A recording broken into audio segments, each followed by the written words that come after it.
दोस्तों एक समय था जब खेतों में ट्रैक्टर की जगह जानवर खेती किया करते थे। लोग तरह तरह के जानवरों से हल जोतवाते थे। अब जैसे कि क्या आपने गेड़े को हल जोतते हुए देखा है या फिर आपने सुना है कि यॉक भी खेती कर सकता है। यहाँ तक कि कई सारे ऐसे जानवर हैं जिनसे खेती का काम करवाया जाता है। वेल तो दोस्तों आज के इस वीडियो में हम आपको इन्हीं जानवरों के बारे में बताने जा रहे हैं। सबसे पहले बात करते हैं कैमल की। दोस्तों ऊंट कितने उपयोगी जानवर होते हैं ये तो हम सभी जानते हैं। खास तौर पे इनका इस्तेमाल रेगिस्तान में रहने वाले लोग करते हैं, इसीलिए तो इन्हें रेगिस्तान का जहाज भी कहा जाता है। ऊंट का इस्तेमाल केवल काम कराने के लिए ही नहीं किया जाता, बल्कि ये ऊंट राजस्थान और गुजरात जैसे राज्यों के परंपरा का हिस्सा भी हैं। लेकिन क्या आप जानते हैं कि ऊंट खेती के भी काम आते हैं? जी हाँ दोस्तों, आप इस वीडियो में देख सकते हैं कि कैसे ये ऊंट हल चला रहा है और इस खेत को जोत रहा है। शायद ही आपने ऊंट का ये हुनर पहले कभी देखा होगा। आपको बता दें कि इनकी मदद से रेगिस्तानों में खेती की जाती है। इसके अलावा इनका इस्तेमाल ट्रांसपोर्ट के लिए, दूध के लिए और मांस के लिए भी किया जाता है। दूसरे नंबर पे आता है एलिफेंट। दोस्तों क्या कभी आप सोच सकते हैं कि इतना भारी भरकम जानवर भी इंसानों के काम आ सकता है? वैसे तो प्राचीन काल से ही हाथियों का इस्तेमाल इंसान करते हैं। पहले इनका इस्तेमाल सवारी ढोने के लिए और युद्ध के मैदानों में होता था, लेकिन आपको बता दें कि कुछ लोग इनका इस्तेमाल और भी अलग तरीके से करते हैं, जैसे कि खेती करने के लिए। पर आपको बता दें कि भारत में पाए जाने वाले हाथी खेती के लिए इस्तेमाल नहीं किए जाते, बल्कि ऐसा थाईलैंड में होता है। यहाँ पे हाथी के साथ मिलकर खेती के कई सारे कामों को किया जाता है। वैसे आपको बता दें कि अब इस तरह की खेती बहुत कम होती है, लेकिन आज भी थाईलैंड के कई सारे इलाकों में हाथी से खेत जुतवाया जाता है। तीसरे नंबर पे आता है राइनो।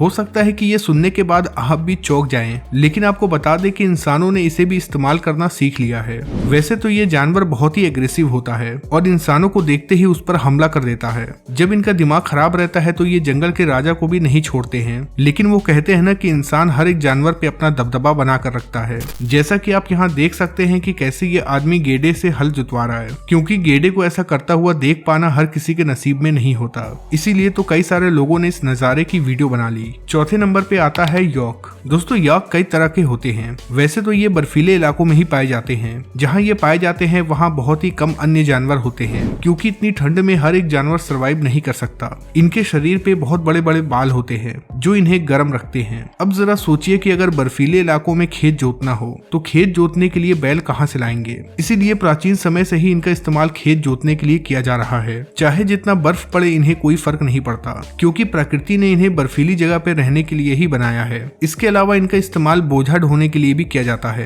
क्योंकि ये बेहद आसानी से पहाड़ों पर चढ़ सकते हैं। पांचवें नंबर पे आते हैं डक। दोस्तों आप ये बात जानकर हैरान हो जाओगे कि बतख का इस्तेमाल खेती के लिए किया जाता है। दरअसल इनका इस्तेमाल थाईलैंड के किसान करते हैं। ये किसान इन बतखों को खेतों में छोड़ देते हैं, जहाँ ये बतख खेत में मौजूद कीड़ों को खाते हैं। ऐसा करने से किसान और बतख दोनों का ही फायदा होता है। एक तरफ तो खेत पे कीड़े न लगने की वजह से फसल अच्छी होती है, दूसरी तरफ बतखों को भी खुराक मिल जाता है, जो कि डक फार्मिंग के लिए सबसे अहम है।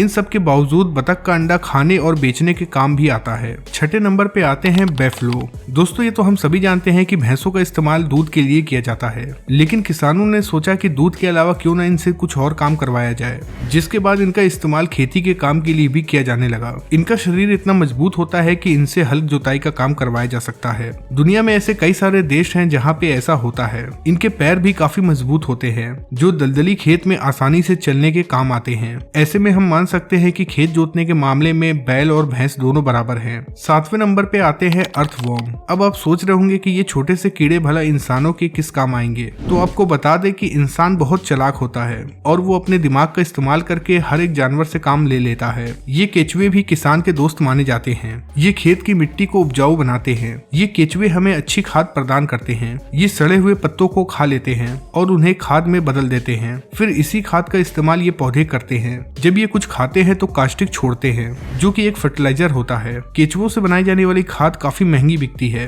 क्योंकि इनके बनाए हुए खाद की क्वालिटी बहुत अच्छी होती है। ऑर्गेनिक खेती में तो इन केचुए का बहुत ज्यादा इस्तेमाल किया जाता है।